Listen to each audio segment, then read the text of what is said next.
En este video vamos a hablar de las escuelas, métodos o modelos de interpretación de las escrituras.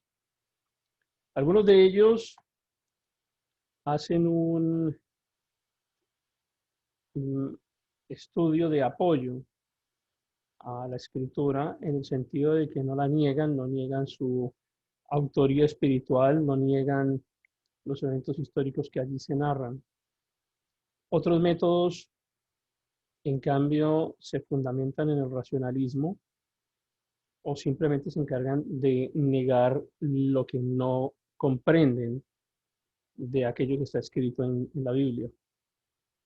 Entonces van a encontrar como dos grandes extremos, unos matices que van desde el blanco hasta el negro y en medio una gama de grises. Y solamente voy a destacar las escuelas de interpretación más relevantes, las que son más destacadas durante el transcurso de los siglos.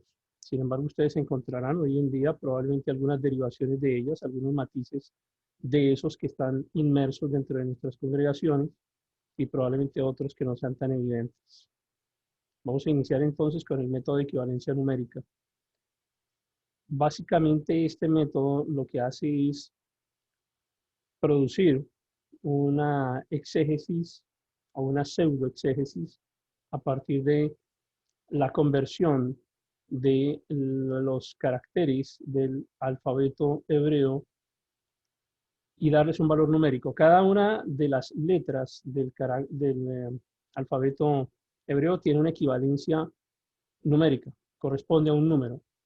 Y este hecho, que es muy particular del hebreo, ha sido utilizado por algunas personas para intentar dar unos significados especiales, hacer una escuela numerológica a partir de la Biblia. No es desconocido que en la escritura algunos números tienen un significado especial, la Trinidad, la unidad, gobierno, pero cuando hablamos de este método de equivalencia numérica nos apartamos de todo ello y básicamente lo que hacemos es una especie de eh, horóscopo surgido a partir de la asociación de unos números que son creados por la imaginación del intérprete, por el azar, a partir del análisis aleatorio de cualquier palabra que esté inmersa en un texto. Como ejemplo, Génesis 14:14, oyó Abraham que su pariente estaba prisionero y armó a sus criados, los nacidos en su casa, 318, y los siguió hasta Dan. El método de equivalencia numérica toma la palabra Eliezer, así como pudo haber tomado cualquier otra, toman esta, y al hacer la equivalencia numérica encuentran que 318 es un número que coincide, en este caso, con Génesis 14:14, de manera que extraen la conclusión de que el mayordomo de Abraham, es decir, Eliezer, era tan fuerte, tan poderoso, tan ingenioso como los otros 318. Lamentablemente, este método de interpretación termina derivando en lo que actualmente se conoce como la gematría, la numerología hebrea. Ya no es suficiente para ellos hacer una equivalencia numérica del alfabeto en hebreo, sino que hacen esa transliteración hacia el latín. Y a cada una de estos caracteres latinos les asignan un valor numérico también que luego transpolan hacia lo que denominan el árbol de la vida, que es el modelo que tenemos en pantalla. Encontrar un valor numérico y hacer una especie de, insisto yo, el horóscopo numerológico para indicar cuál es supuestamente el mensaje oculto que tiene la escritura. La escritura no necesita ocultar mensajes, está escrita en lenguaje humano, está escrita para los hombres, está escrita para que sea entendida por las personas más sencillas y de menos conocimiento. La Biblia no fue escrita para mentes asombrosamente ilustradas, al contrario, fue escrita en un lenguaje muy sencillo. El Nuevo Testamento, por ejemplo, está en un griego koiné, que es un griego muy elemental, muy básico y que no requiere grandes conocimientos técnicos ni científicos para poder ser comprendido. Esa es la forma en la que fue escrita la Biblia en su esencialidad. El método alegórico, a diferencia del anterior, tiene una profunda reverencia por las escrituras, no agrede el contenido, la estructuralidad del texto. pero básicamente lo que intenta es encontrar diferentes profundidades o niveles de profundidad o niveles de interpretación. Uno de sus exponentes, Filón de Alejandría. Y utilizamos como ejemplo Génesis 2:10 al 14, y salía de Edén un río para regar el huerto, y de allí se repartía en 4 brazos. El nombre de uno era Pisón, este es el que rodea toda la tierra de Ávila donde hay oro, y el oro de aquella tierra es bueno, y allí también Bedelio y Ónice. El nombre del segundo es Gijón, este es el que rodea toda la tierra de Cus. Y el nombre del tercer río es Hidekel, este es el que va al oriente de Asiria, y el cuarto río es el Éufrates. La escuela alegórica, el método alegórico, surge en Alejandría. Recuerden ustedes, en un video anterior estuvimos hablando acerca de la formación del texto base que conocemos como la Septuaginta, como el Antiguo Testamento es traducido desde el hebreo hasta el griego, en esta época alejandrina, con mucha influencia de la filosofía, de las nuevas corrientes filosóficas, y los judíos que vivían allí en esta área geográfica hacen una especie de simbiosis entre lo que es la filosofía, el conocimiento filosófico, y la teología, el estudio como tal, también la hermenéutica de la escritura. Entonces, a partir de ello, generan un método que consiste básicamente en dar rienda suelta a la imaginación.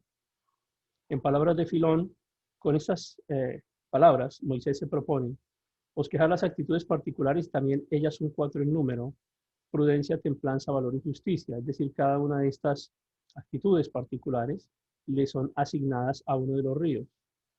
Sin embargo, cuando hacemos una revisión sobre el significado de las palabras, por ejemplo, Gijón, Hidekel, etc., encontramos que no específicamente representan a una de esas virtudes o actitudes particulares a las que Filón se refiere. De manera que esa interpretación queda un poco orientada por la imaginación del intérprete. Pero así como pudo hablar de prudencia, probablemente pudo hablar de amor, pudo hablar de paz, de paciencia, de lo que hubiera querido.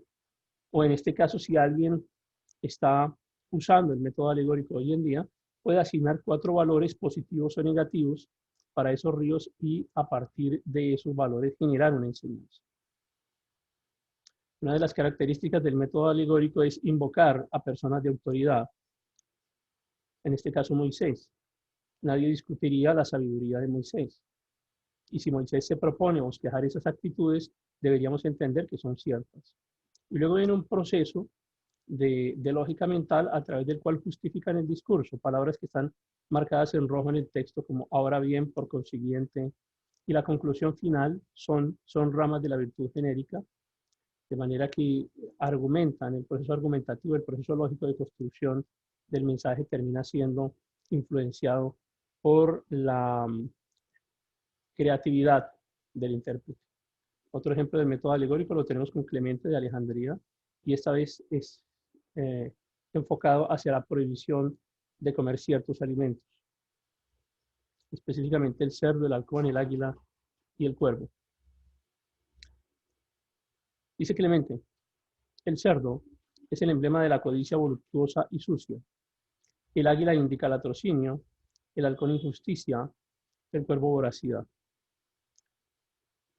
El método alegórico no busca hacer daño al mensaje de la escritura de una forma directa, pero es a través de una equivocada interpretación que logran desviar el contenido real del mensaje. Si bien es cierto que se busca que el receptor del mensaje tenga unos altos índices de moralidad, tenga unos altos índices de pureza espiritual, es el modelo interpretativo que cae en la imaginación del intérprete el que realmente presenta un modelo equivocado. De Clemente de Alejandría, el siguiente ejemplo. Entonces cantó Moisés y los hijos de Israel este cántico a Jehová y dijeron: Cantaré yo a Jehová porque se ha magnificado grandemente, ha echado en el mar al caballo y al jinete. La explicación de Clemente para el pasaje. Al efecto brutal y con muchos miembros, la codicia, con el jinete montado, que da las riendas a los placeres, lo lanza al mar arrojándolo a los desórdenes del mundo. Interpretar que el mar son los desórdenes del mundo, o que el jinete y el caballo representan la codicia, representan los placeres, no es una interpretación que pueda extraerse directamente del texto, sino es una interpretación que queda en origen de la imaginación por parte del intérprete. Este método se basa, insisto, en una profunda reverencia por las escrituras, pero aún así hay una costumbre clara por desatender el significado de las palabras y se permite la licencia de incluir ideas que son fantásticas.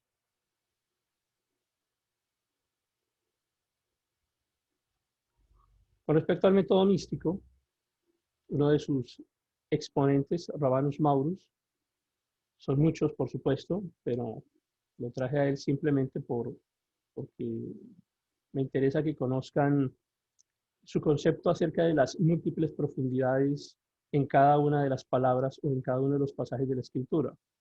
Rabanus Maurus recomienda o explica 4 métodos de exposición, 4 métodos para entender la escritura. Uno de ellos el histórico, el alegórico, el anagógico y finalmente el tropológico. Y lo explica de la siguiente forma. La historia, es decir, el primero de estos métodos, que narra ejemplos de hombres perfectos, invita al lector a imitar la santidad de ellos. La alegoría. Recuerden que los intérpretes alegóricos son los que se dan la licencia de estas figuras imaginativas.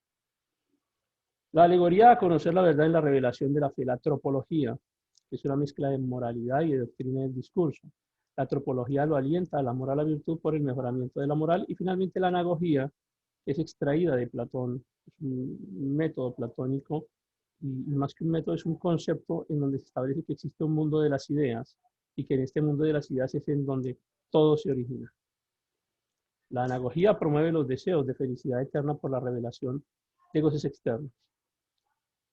Finalmente nos explica Maurus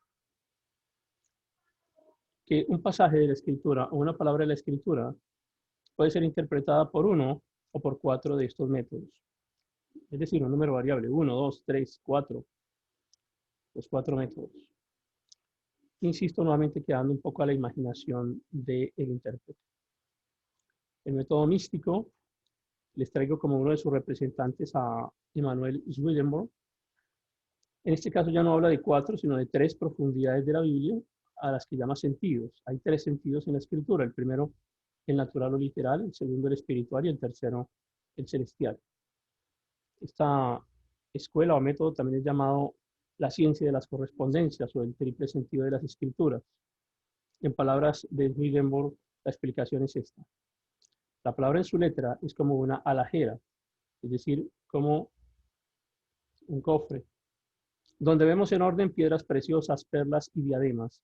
Y cuando un hombre aprecia la palabra santa y la lee para provecho de su vida, los pensamientos de su mente son comparativamente como quien tiene en sus manos semejante mueble, es decir, el cofre, y lo envía hacia el cielo, y en su ascensión se abre y las cosas preciosas que en él hay llegan a los ángeles, quienes se deleitan profundamente al verlas y examinarlas. Este deleite de los ángeles se comunica al hombre y forma consorcio y también una comunicación de percepciones. Básicamente, cuando lo que quiere decir es Swedenborg es que cuando usted lee la escritura, este mensaje se va a un mundo espiritual, los ángeles toman el mensaje, lo interpretan y se lo vuelven a comunicar a usted a través de percepciones. Hay una especie de asociación por medio de la cual estos seres espirituales le llevan a usted el mensaje y queda en forma de percepciones. Evidentemente, encontramos que es un método que también acude a la imaginación del intérprete o a la percepción del intérprete.